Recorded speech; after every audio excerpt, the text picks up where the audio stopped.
हम लोग एक एग्जांपल लिए हुए थे लिमिट कंटिन्यूटी में f(x) is equal to f(x) is equal to x plus two if x less than 1, 0 if x is equal to 1 और x minus 2 if x greater than 1। इसमें मुझे डिसकंटिन्यूटी पॉइंट को check करना था, discontinuity point को check करना था। तो ज़रा हम डिसकंटिन्यूटी पॉइंट को चेक करना है तो हम लोग क्या करेंगे, चाहे आपसे डिसकंटिन्यूटी पूछे या फिर कंटिन्यूटी पूछे, सबसे पहले हम लोग क्या करेंगे कि कंटिन्यूटी चेक करेंगे, क्योंकि अपने को कंटिन्यूटी चेक करने आता है तो कंटिन्यूटी चेक करेंगे। अगर उस पॉइंट पे फंक्शन कंटिन्यूअस है तो कंटिन्यूअस है, और अगर कंटिन्यूअस के कंडीशन को नहीं फॉलो करता है तो फंक्शन क्या हो जाएगा, डिसकंटिन्यूअस हो जाएगा। जैसे कंटिन्यूटी होने के लिए, कंटिन्यूअस फंक्शन होने के लिए क्या क्या शर्त थी। पहला कंडीशन था कि function should be defined at the given point. तो f(x) की जो वैल्यू है एट पॉइंट 1 पे वो कितना दिया हुआ है, 0 के बराबर दिया हुआ है। फंक्शन की जो वैल्यू है वो पॉइंट 1 पे कितना दिया हुआ है, 0 के बराबर दिया हुआ है। तो फंक्शन हमारा f1 पे कितना है, 0 है।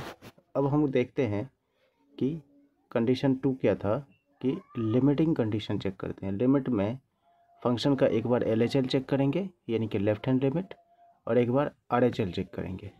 तो जैसे कि अगर हम LHL की बात करते हैं, लेफ्ट हैंड लिमिट की बात करते हैं, तो मतलब फंक्शन को पॉइंट जो हमारा गिवन पॉइंट 1 है उससे जो लेस वैल्यू होगी स्निक लेस उस पर देखेंगे, और RHL के लिए हम लोग स्निक मोर पॉइंट पे देखेंगे। तो जैसे LHL के लिए कितना हो जाएगा, limit x tends to 1 x plus two, तो ये वैल्यू कितनी हो जाएगी, अगर ये वैल्यू 1 के पास पहुंच रहा है तो ये कितना हो जाएगा, 1 प्लस 2 इज इक्वल टू 3। इसी तरह से हम लोग RHL को देखेंगे, RHL ये कितना हो जाएगा, limit x tends to 1 plus, यानी कि 1 प्लस यहाँ पे होगा, क्योंकि LHL में हम लोग लिमिट 1 माइनस चेक करते हैं, ठीक है। Limit x tends to 1 plus fx का वैल्यू यहाँ पे कितना हो जाएगा, x माइनस 2, ये वैल्यू कितने हो जाएंगे, 1 माइनस 2 इज इक्वल टू -1। मतलब ये हो गया कि लिमिट में LHL बराबर हमारा नहीं है RHL not equal to f1। मतलब ना तो LHL का वैल्यू कितना है, 3 आ रहा है, ये कभी बराबर नहीं हो सकता -1 का, और ये कभी बराबर नहीं हो सकता 0 का। तो हम लोग क्या कह देंगे कि फंक्शन क्या है, डिसकंटिन्यूअस है। फंक्शन क्या है हमारा, डिसकंटिन्यूअस है at x is equal to 1 पे। फंक्शन क्या है, डिसकंटिन्यूअस है at x is equal to 1 पे। कुछ नोट पॉइंट है कि limit x tends to 0 sine x की जो वैल्यू होगी वो 0 के बराबर होगी। Limit x tends to 0 cos x की जो वैल्यू होगी वो 1 के बराबर होगी। Limit x tends to 0 tan x की जो वैल्यू होगी वो भी 0 के बराबर होगी। नोट 2 में हम लोग क्या पढ़ेंगे कि साइन x क्या है, कंटिन्यूअस फंक्शन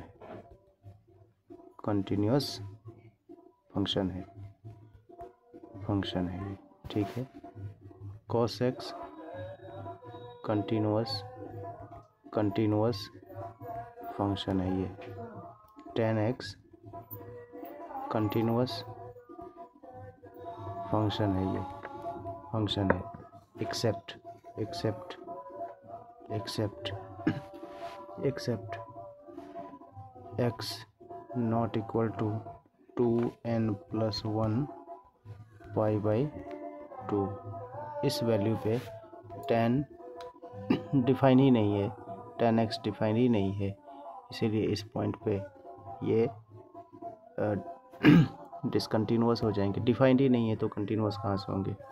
जैसे कि ये फॉर एग्जांपल tan π/2 बराबर इन्फिनिटी। इसी तरह से जैसे tan π/2 का वैल्यू कितना हो गया, इन्फिनाइट हो गया। तो हम क्या कहेंगे कि एक तो फंक्शन के बारे में और हम लोग देखते हैं उसके डिफरेंशिएबिलिटी के बारे में, कंटिन्यूटी के बारे में। जैसे कि fx इज इक्वल टू, जैसे एग्जांपल के रूप में, ये तो हमारा हो गया। एग्जांपल के रूप में अगर हम लेते हैं कोई फंक्शन fx, कोई फंक्शन हमारा fx है, fx is equal to x² - 25 divided by x + 25, x² - 25 divided by x + 25 at x is equal to -5, at x is equal to -5। ये हमारा कोई फंक्शन है, इसका कंटिन्यूटी के बारे में हमको चेक करना है। जैसा कि हम देख रहे हैं कि x इज इक्वल टू -5 अगर हम फंक्शन में देते हैं डायरेक्टली, तो फंक्शन का वैल्यू 0/0 हो जाता है। जैसे fx is equal to, for example अगर हम x इज इक्वल टू -5 डालते हैं फंक्शन में, तो -5 होल स्क्वायर -25 डिवाइडेड बाई -5 + 5, ये देखेंगे तो 0/0 का फॉर्म है, जो कि हमको नहीं चाहिए। 0/0 का फॉर्म हमको चाहिए नहीं। तो ऐसी परिस्थिति में हम लोग लिमिटिंग स्टेट का बात करते हैं। कैसे करेंगे? जैसे लिमिट, जैसे कि सबसे पहले function x is equal to -5 पे देखने के लिए सबसे पहले फंक्शन को उसके शॉर्टेस्ट फॉर्मेट में लिखते हैं। कैसे लिखते हैं शॉर्टेस्ट फॉर्मेट में, वो देखिए। हमारा कितना fx इज इक्वल टू कितना है, x² - 25 डिवाइडेड बाई x + 5। अगर हम ये कितना हो जाएगा, a² - b² हो सकता है। तो a², यानी इसको हम कैसे लिख सकते हैं, x² -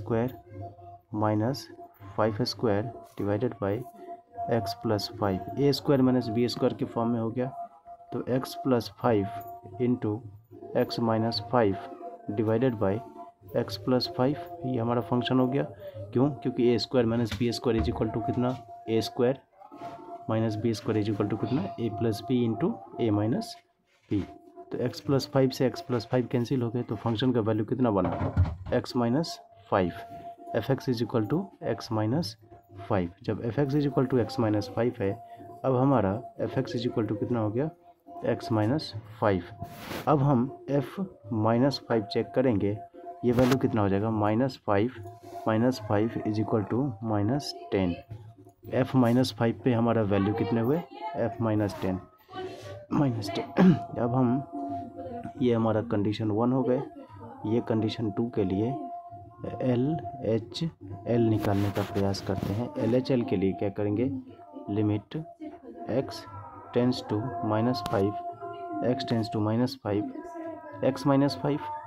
-5 के लिए कितना, x - 5, ये वैल्यू कितने हो गए। तो अगेन LHL के लिए -5 माइनस, यानी कि तो -5 इज इक्वल टू -10। इसी तरह से अगर हम RHL की बात करें, RHL की बात करें, तो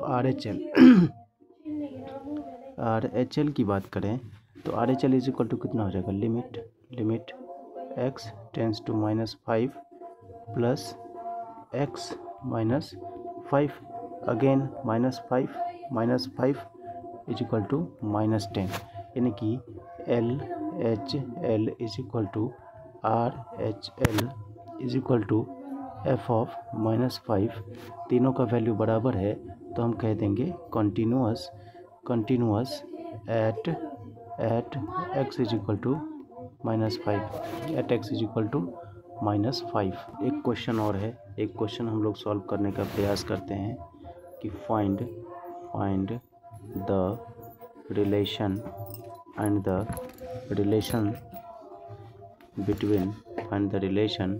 between A and B so that the function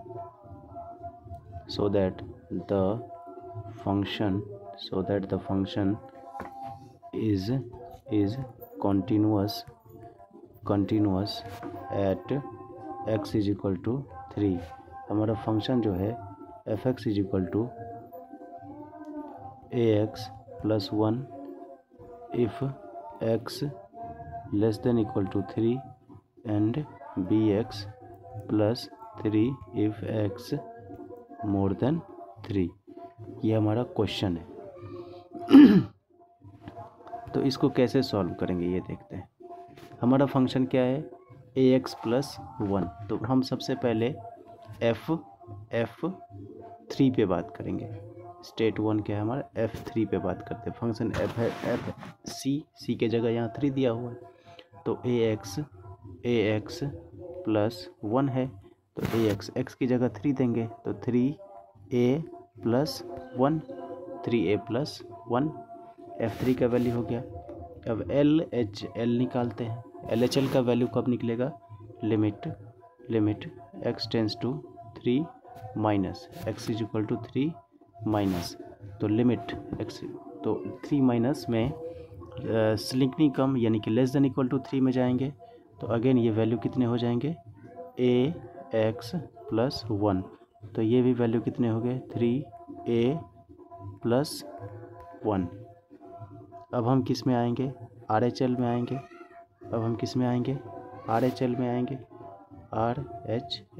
RHL निकालेंगे। ये कैसे होगा limit x tends to 3 plus bx plus 3, ये वैल्यू कितने होंगे 3b प्लस 3। अब कह रहा है कि फंक्शन अगर फंक्शन हमारा कंटिन्यूअस है x प्लस 3 पर तो a और b के बीच में रिलेशन बनाना है। तो अगर कंटिन्यूअस होगा तो f3 की वैल्यू जो होगी वो LHL के बराबर भी होगी और RHL के भी बराबर होगी। मतलब ये हो गया f3 का वैल्यू हमको कितना निकला है 3a plus 1 is equal to LHL का वैल्यू कितना निकला है 3a plus 1 is equal to RHL का वैल्यू कितना निकला हुआ है 3b प्लस 3। तो यहाँ से हम कोई दो इक्वेशन को एक साथ ले लेते हैं। कौन सा इक्वेशन ले सकते हैं, तो 3a plus 1 is equal to 3b plus 3। तो अब हम क्या करेंगे, यहाँ से इस साइड लेके आएंगे किसको 3 को, तो 3a plus 1 minus 3 is equal to 3b। ये वैल्यू कितने हो गए 3a minus 2 is equal to 3b। तो b इज इक्वल टू कितने हो गए 3a माइनस 2 डिवाइडेड बाई 3, ये हो गया। या इसी को कैसे लिख सकते हैं, 3 कॉमन ले लेंगे तो a minus 2/3, b is equal to a minus 2/3। ये हमारा क्या हो गया, आंसर हो गए।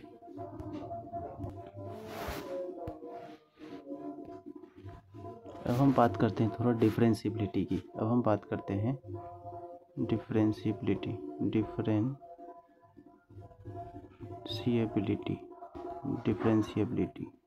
डिफरेंशिएबिलिटी अगर कोई f is equal to F X, कोई अगर रियल फंक्शन है एफ एक्स एक रियल फंक्शन है and C is a point, कोई पॉइंट सी है, कोई पॉइंट सी है in its domain, in its domain, कोई पॉइंट सी है इसके डोमेन के अंदर, तो हम इसकी डेरिवेटिव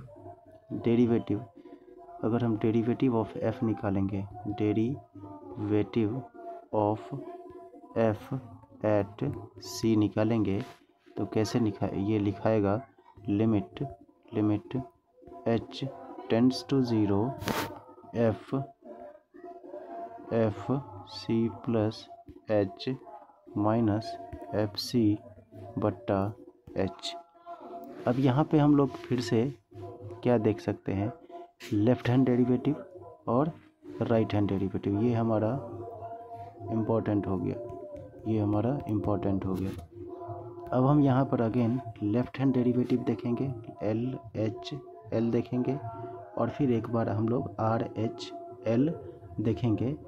जो ये हमारा डेरिवेटिव निकला है इसी को हम लोग एफ डैश एक्स भी बोलते हैं, एफ डैश एक्स भी बोलते हैं, जिसको कि डिफरेंशिएशन भी बोलेंगे।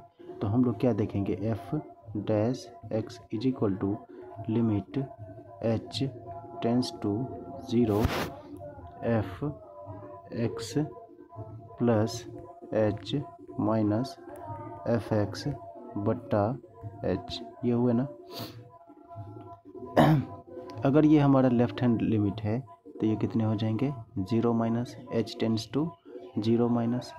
और अगर यही हमारा राइट हैंड लिमिट हो जाएगा, आर एच एल हो जाएगा, तो कितने हो जाएंगे, F dash X is equal to limit H tends to 0 F X plus H minus F X बट्टा एच। हम आर एच एल निकाल रहे हैं तो 0 प्लस अगर हम एलजेब्रा ऑफ लिमिट की बात करें, एलजेब्रा ऑफ लिमिट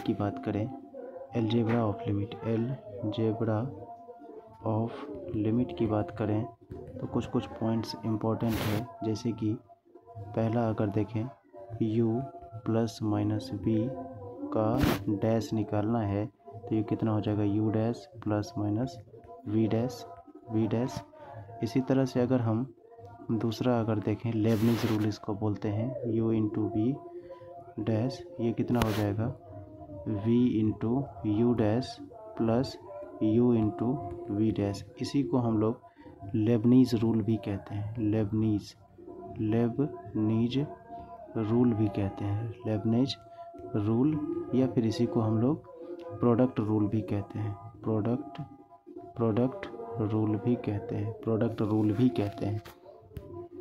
रूल भी कहते हैं।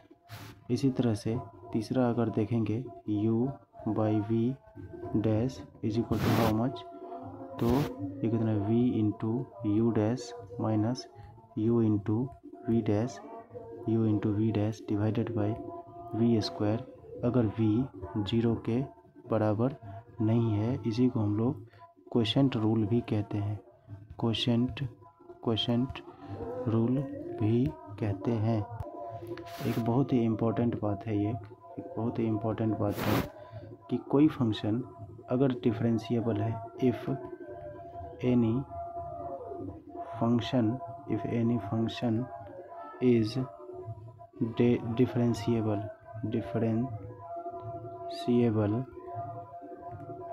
एट ए पॉइंट means continuous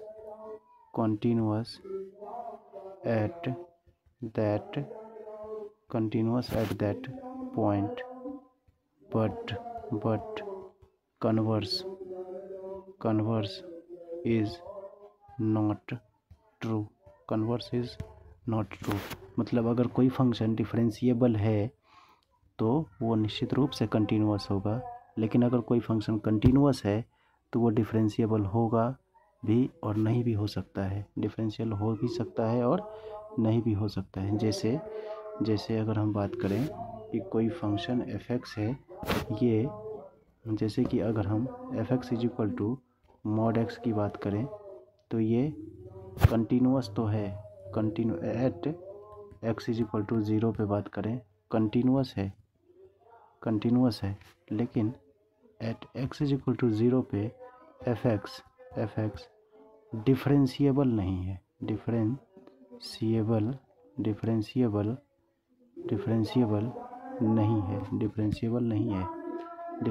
नहीं है। एक होता है चेन रूल, कैसा होता है? अगर df/dx निकालना है और अगर फंक्शन का डायरेक्ट x के टर्म में कोई रिलेशन नहीं बन रहा है तो हम लोग क्या करेंगे कि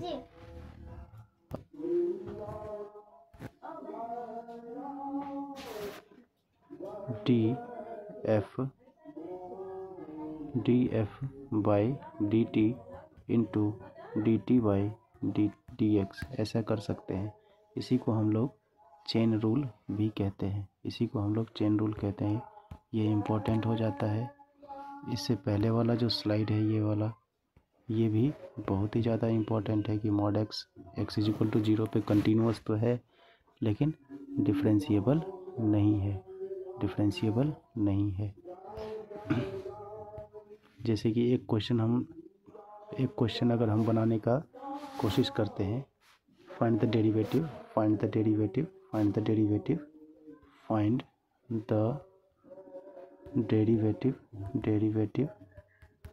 ऑफ, डेरिवेटिव को ही हम लोग डिफरेंशिएशन भी कहते हैं, 10 2x प्लस 3। ये इस तरह के क्वेश्चन को हम लोग चेन रूल से सॉल्व करते हैं, इस तरह के क्वेश्चन को हम लोग चेन रूल से सॉल्व करते हैं। कैसे सॉल्व करेंगे? तो y is equal to 10 2x plus 3 दिया हुआ है तो y डैश dy/dx कैसे लिखाएगा?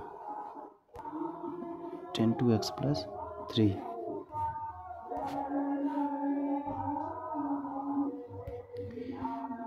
ये कितने हो जाएंगे? ये सीधा कितना हो जाएगा? ये इस तरह के फार्मूला पे काम करेगा, df/dx is equal to df/dt into dt/dx।